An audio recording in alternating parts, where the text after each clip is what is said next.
Yeah, perfectly cooked, and the inside is so soft and moist and so crunchy, flavorful.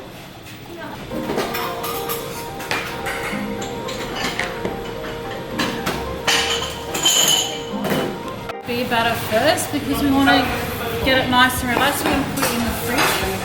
The thing with batters, the colder they are, the better they are. So I just have some plain flour, not self-raising, plain flour, all-purpose flour. I put in my corn flour. We're just going to use some plain baking soda. Start with my butter, making a well in the center. I add one liquid at a time, and I always whisk the dry into the wet.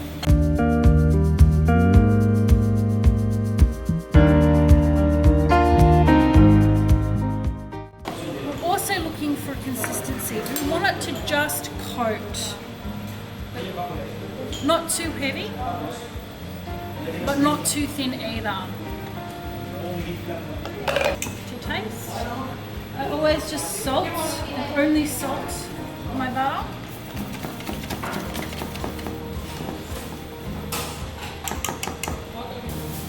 I don't wash my fish. Alright, I like it how it comes out, fresh fish. Okay. Might just pat it down with a bit of paper just to get rid of some of the excess moisture. When you fry, the more moisture you can get rid of, the better it's going to be.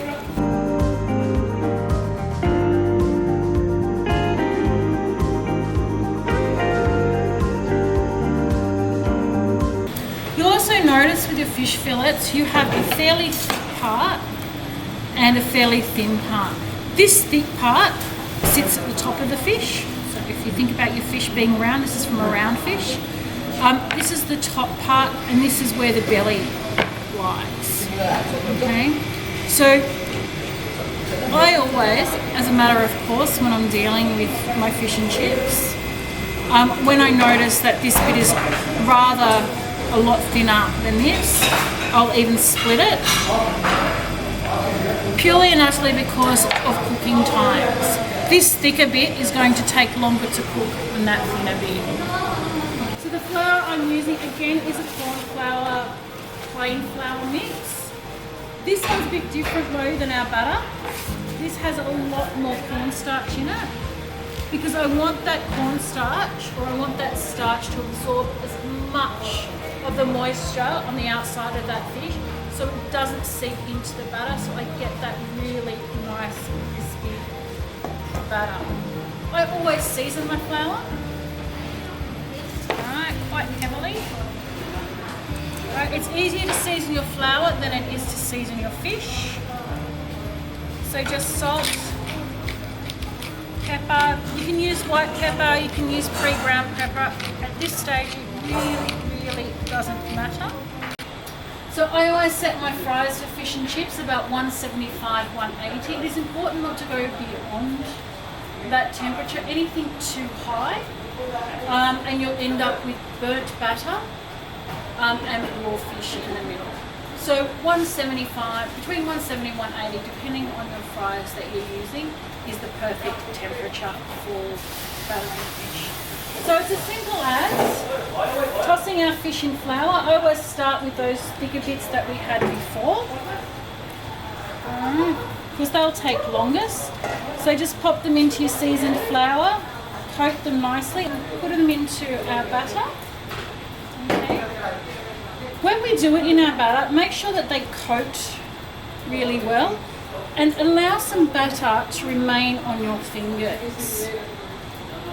This will help when you're placing them into the fryer.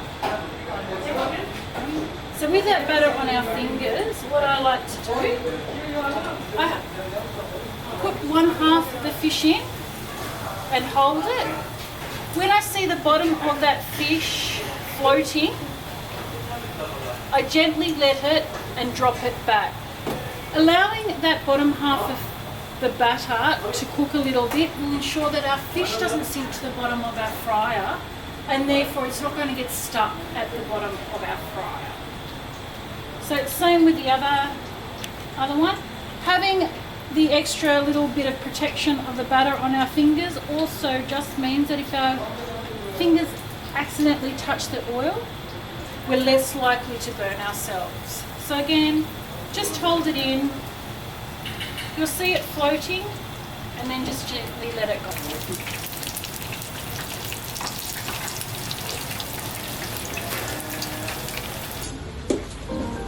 So when they get to that colour, and we feel that they've been in long enough, we're going to take them out and just drain them on the paper towel.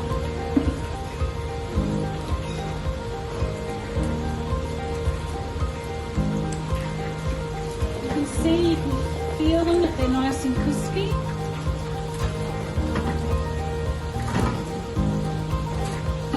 And we're going to serve them as soon as possible. Let's just salt them a little bit again.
Some lemon, and either some parsley or some dill, whichever one you have. And there you have it, classic fish and chips, Australian fish and chips.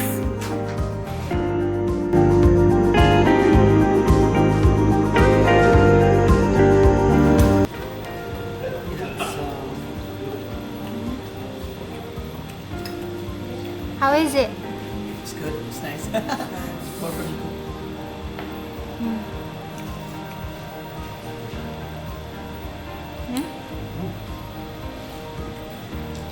Is that a sauce for this? Yeah. Yeah, perfectly cooked, and the inside is so soft and moist, and so crunchy, flavorful. There is not a seaside suburb in Australia where you won't find great fish and chip shops. And it just reminds everybody of summer. Usually at the beach, hot chips,